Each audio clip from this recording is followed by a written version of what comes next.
Hi everyone and welcome to another episode of Mike's Gear Reviews. Today we'll be reviewing the Gerber Grylls Ultimate Survival Knife Pro and its sheath, and I'll also be performing a short demonstration of the knife in use outside. But for now, let's talk specifications. The Gerber Ultimate Survival Knife Pro is a clip point fixed blade survival knife with a full-tang construction. The knife blade is 4.8 inches long with an overall length of 10 inches. It weighs 388 grams, making it quite a solid weight of knife for its class. 388 grams also includes the sheath. The blade is constructed of CR19 MOV stainless steel and features a bare steel striker on the spine to combine with the included fire steel rod, which can be found in the sheath here.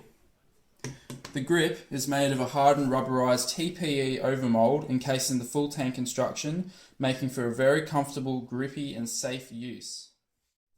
So obviously this survival knife can be used from anything from batoning firewood to delicate fish filleting, cutting through wood, etc. The premium grade steel means that rust and corrosion are a lot less likely given proper care is provided with this knife. So after using it, you want to sharpen it and clean it and perhaps put a little bit of oil on it. And it's also a good idea to not store the knives in the sheaths as well, as the moisture can collect in the sheaths. So you want to kind of prevent moisture from getting onto that blade and sticking onto it. The steel, I've noticed, does keep quite a good edge for a longer period of time. I guess that's due to the good steel quality. And also the sheath, which I'll get onto in a moment, has a integrated sharpener in the back of it, which I found is quite handy and it works quite well.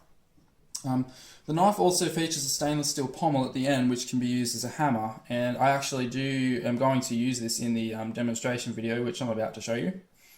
And lastly, I'll say about the knife, there's two holes in the top of the handle here, which can be used to lash this to a stick to make a spear if you want to go full caveman mode.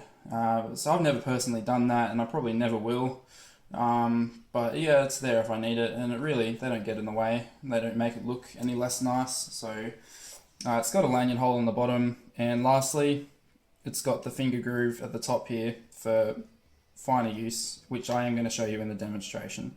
So now we're going to move on to the demonstration outside, where I'm going to show you how I'm going to make a steak with this knife. Alright, so this is just the blade example segment of this video. So what I'm going to be doing now is using this blade to more or less make a steak. So I've got myself already prepared a little stick here. It's just a hardwood bottle brush branch that I've got from a previously existing tree that I cut down. So what I'm going to do is maybe turn the end of this side here into a steak. So I'll just go ahead and shave the bark off using the knife.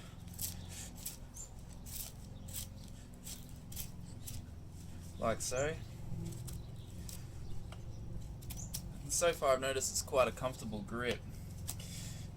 It's a hefty, weighty blade, so you feel as though you've got some weight behind it when you're pushing down. And the knife's actually quite sharp, so it just is really gliding through this wood, So I'm just grinding it down to a fine point, and then just basically going to snap off what's left at the bottom. And a lot of you watching right now will probably think how crude I'm being right now. But a steak, in this kind of situation, you could use a steak for a number of reasons. In a survival situation, steaks could be used in camps, putting up shelters, etc. Building yourself a hanging mechanism for pots and pans over a campfire. What I'm noticing is this knife is just gliding through the wood, And this is pretty fresh green wood, you know, like it's, so that's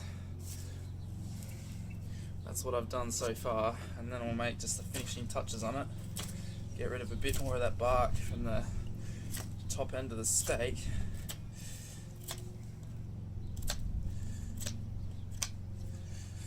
And then you can use the little finger groove on the inside of the blade to just do some fine tuning.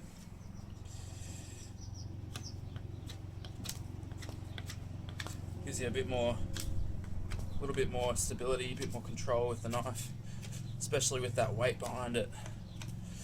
So now you got yourself a pretty sharp looking little stake there, and that'll just wedge straight into the ground nice. What I'm going to do now is use the end of the knife here, which has got the hammer butt end to it,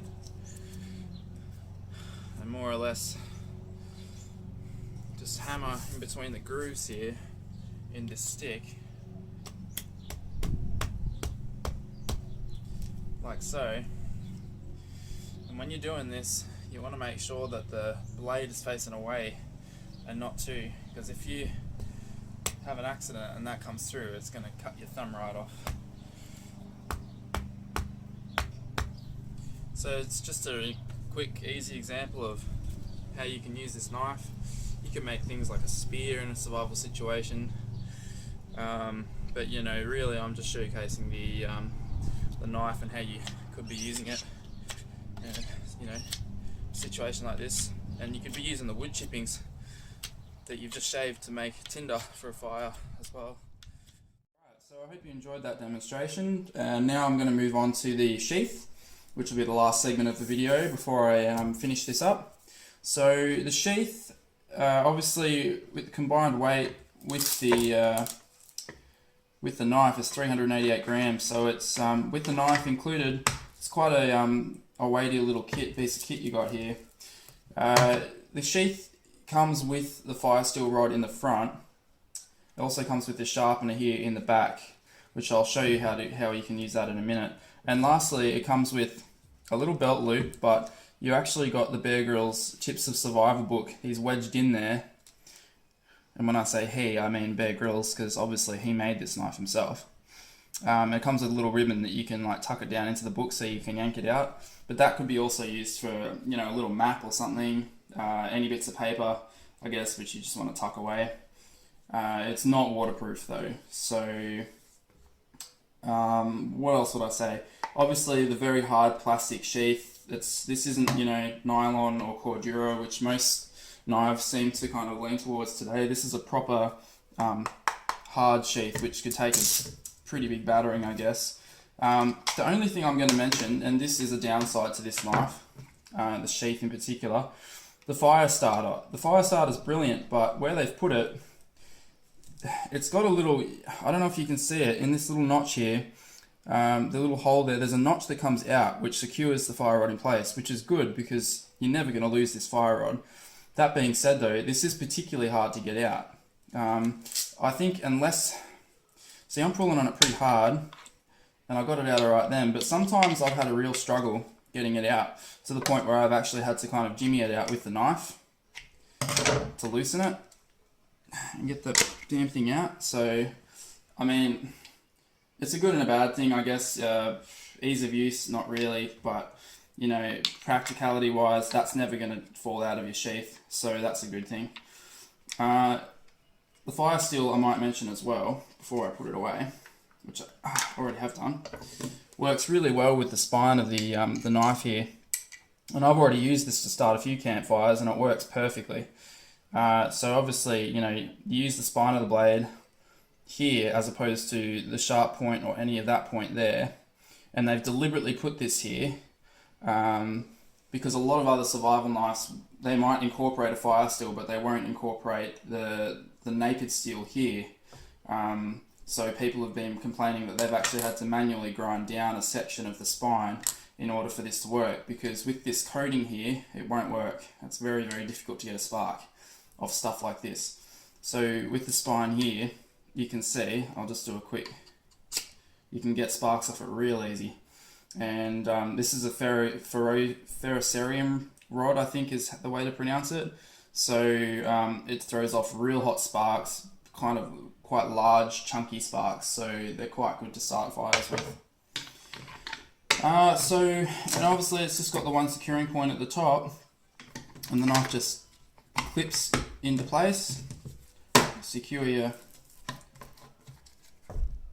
strap and you're all good to go. Thanks for watching. Please subscribe.